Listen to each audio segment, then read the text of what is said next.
नाही नाही नाही, या पोराचं ना मला काही कळतच नाही. याला आपण एक सांगावं, याचं काहीतरी दुसरंच असतं. आता परवा मी त्याला म्हटलं, अरे बाबा 4 पावसाळे जास्त पाहिलेत आम्ही, ऐक माझं.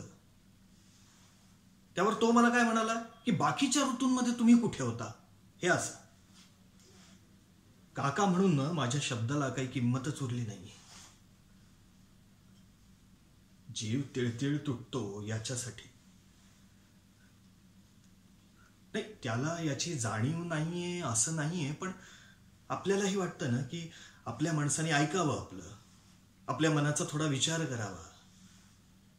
आता मला तरी दुसरं कोण आहे, आणि मी याच्या भल्याच सांगतोय ना.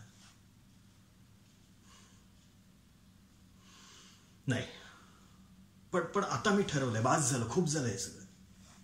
आता या वर्षी त्याला लग्नाला उभा करायचा म्हणजे करायचं, संपला विषय.